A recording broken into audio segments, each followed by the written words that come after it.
In the western Pacific Ocean, 7,641 islands scatter across turquoise water like shattered green glass. Southeast of China, north of Borneo, east of Vietnam. No empire, no king, just water separating pieces of land, and people who learned to live on all of it. But before any of those names existed, the islands already had a civilization. In the Cordillera Mountains of northern Luzon, farmers carved rice terraces into steep slopes by hand. Not small garden plots, full staircase systems climbing thousands of feet into clouds. Some still farm today after 2,000 years. On the coast, leaders called datus governed communities called barangays. A barangay was not a village by accident. It was a settlement built around a single large boat, the balangay, carrying a founding family and everything they owned across open water. These were not isolated people. Chinese merchants docked in Philippine ports as early as the Song dynasty, around 960 AD. Arab and Malay traders brought Islam to Mindanao and the Sulu archipelago by the 1300s. A Filipino trader in the 1400s could sell beeswax to a Chinese merchant in the morning and buy Indian cotton from a Malay sailor in the afternoon. The islands had no single king, no central capital, no unified name. The Tagalog people farmed the lowlands around Manila Bay. The Visayans dominated the central islands. The Ilocano worked the narrow coastal plains of the northwest.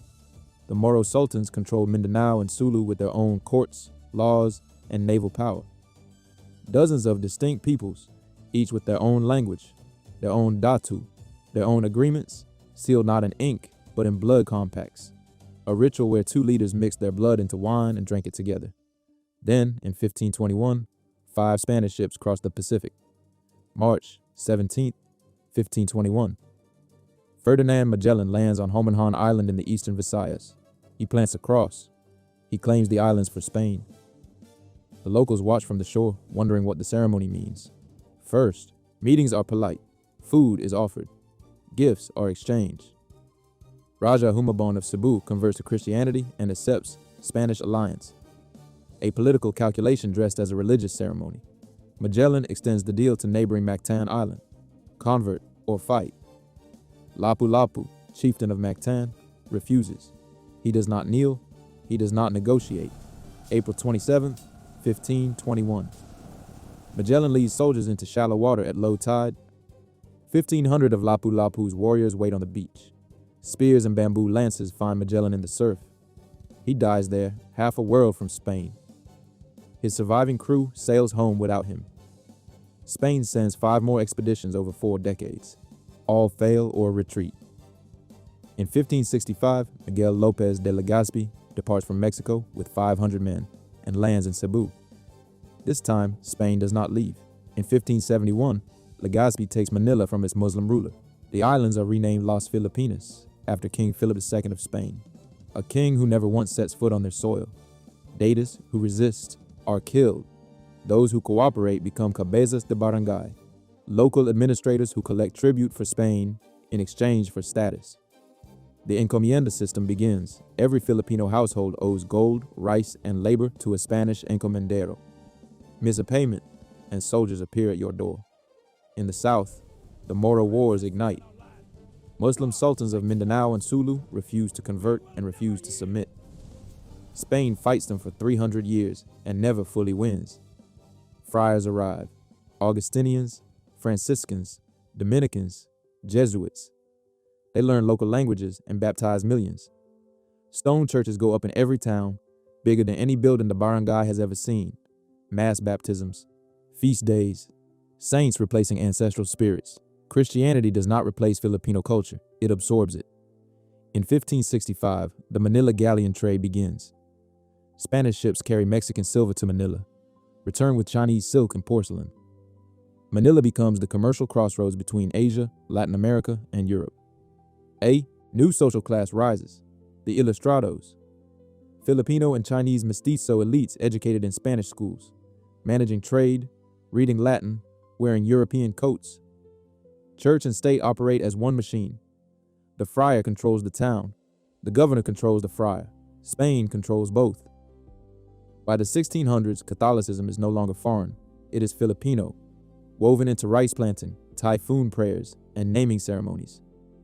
The University of Santo Tomas opens in 1611, older than Harvard, the oldest university in Asia. Spain educates the elite and keeps the rest work in the fields. Spanish colonial law builds a caste system. Spanish-born Spaniards at the top, Filipinos, Chinese, and mestizos below. Everyone pays tribute except the church and the crown. 333 years of Spanish rule, and not one of them is quiet. Filipinos revolt more than 200 times across 3 centuries. In 1574, Chinese pirate Limahong attacks Manila with 62 ships and 2,000 soldiers, nearly seizing the capital.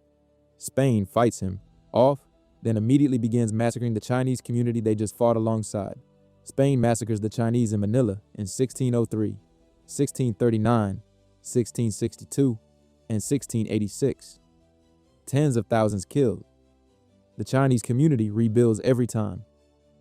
In 1762, Britain occupies Manila during the 7 Years' War. Diego Salong seizes the moment, leads a revolt in Ilocos, captures the city of Vigan, and declares local government. A Spanish hired assassin kills him in his own home. His wife Gabriela takes command of the rebel forces. She is eventually captured and publicly hanged in the town square. In 1744, Francisco Dagohoy in Bohol refuses Spanish authority after a priest denies his brother a Catholic burial. He leads 3,000 followers into the mountains. They hold out for 85 years, the longest revolt in Philippine colonial history. Spain never captures him. In 1872, the Cavite Mutiny. Filipino arsenal workers briefly revolt over unpaid labor exemptions. Spain crushes it in hours, then publicly executes 3 Filipino Catholic priests, Fathers Gomez, Burgos, and Zamora, accused of conspiracy with 0 evidence. They had been peacefully campaigning for Filipino clergy rights. Their execution enrages every educated Filipino who witnesses it. Filipino intellectuals in Europe respond. Jose Rizal, Marcelo del Pilar, and Graciano Lopez Jaena write pamphlets and newspapers through the propaganda movement. They demand that Filipinos be treated as Spanish citizens. In 1886, Rizal publishes Noli Me Tangere in Berlin, the story of a Filipino town destroyed by a corrupt friar, a useless colonial court, and a system that punishes anyone who speaks up. Spain bans the book immediately. Filipinos smuggle it home in luggage and pass it hand to hand. In 1892, Rizal returns to Manila and founds La Liga Filipina. He is arrested within days and deported to Dapitan, a remote town in Mindanao. That same year, Andres Bonifacio, a warehouse worker from Tondo who read every banned book he could find, founds the Katipunan in secret, recruiting workers, and Pesacio tears up his Spanish tax receipt in front of his recruits. The gesture spreads. By 1896, the Katipunan has 100,000 members. August 1896, a Spanish friar discovers the Katipunan's existence. Bonif, the revolution to begin at Cal, arrests Rizal, charges him with rebellion. The man who wrote novels and never fired a bullet. December 30, 1896, Rizal is executed by firing squad at Bagumbayan Field in Manila. 35 years old. His back turned to the guns at his own request, facing the sea. His death spree 8 provinces. Those 8 provinces become the 8 rays on the Philippine flag. Internal fracture. Emilio Aguinaldo, a military commander from Cavite, challenges Bonifacio for leadership. Aguinaldo's faction arrests Bonifacio on treason charges. Fellow revolutionaries execute him in the mountains of Cavite in 1897. December 1897. Pact of Biak-na-Bato. Aguinaldo accepts exile in Hong Kong and a payment of 800,000 pesos from Spain. Spain promises reform. Neither side keeps the agreement. April 1898. The United States declares war on Spain over Cuba. Admiral George Dewey sails his fleet east toward Manila. May 1st, 1898. Battle of Manila Bay. Dewey's warships destroy the entire Spanish naval squadron in a single morning. Not a single American dies in the battle. Aguinaldo returns from Hong Kong aboard an American ship, believing the U.S. will support Philippine independence. June 12, 1898. Aguinaldo reads the Philippine Declaration of Independence in Kawit, Cavite. The flag flies for the first time. The crowd cheers. American officers do not attend the ceremony. December 1898, Treaty of Paris. Spain sells the Philippines to the United States for $20 million. The Filipino people are not consulted, not invited, not named once in the document. February 4th, 1899, a Filipino soldier and an American soldier exchange shots near Manila. The Philippine-American War begins. Aguinaldo fights a conventional war first, loses every major battle against better armed, better trained American troops. He retreats into the mountains and switches to guerrilla tactics. The U.S. responds with water torture, burned villages, and civilian reconcentration zones. 200,000 Filipino civilians die from violence, famine, and disease across 3 years. American General Frederick Funston captures Aguinaldo through deception. Forged letters, disguised soldiers posing as rebel reinforcements, a fake message inviting Aguinaldo to meet his own troops. Aguinaldo is taken prisoner in his own camp. He swears loyalty to the United States. The U.S. declares the war officially over in 1902. The U.S. establishes a civilian colonial government under William Howard Taft. Public schools open across every province. English replaces Spanish in classrooms. 500 American teachers called the Thomasites arrive by ship and fan out across the islands. A Filipino child in Leyte learns to read using American textbooks, American stories, and American spelling. Roads, hospitals, and ports are built. Infrastructure spreads faster under American rule than under 333 years of Spain. In 1907, the Philippine Assembly convenes, the first elected legislature in Asia under colonial government. Filipinos write the laws, Americans approve them. In 1916, the Jones Act formally promises eventual independence. No date attached, just the word eventual. In 1934, the Tydings-McDuffie Act sets a 10-year countdown. Independence arrives in 1946, if the world cooperates. In 1935, the Commonwealth of the Philippines is established. Manuel Quezon becomes president. Tagalog is declared the national language. Women vote for the first time. December 8, 1941. Japan bombs Philippine airfields hours after Pearl Harbor. The Commonwealth collapses overnight. Bataan falls. 70,000 Filipino and American soldiers march 65 miles through jungle heat without food or water under Japanese bayonets. Thousands die on the road. October 1944. MacArthur wades ashore at Leyte, I have returned. The battle for Manila in 1945 destroys the city. 100,000 Filipino civilians die in 1 month.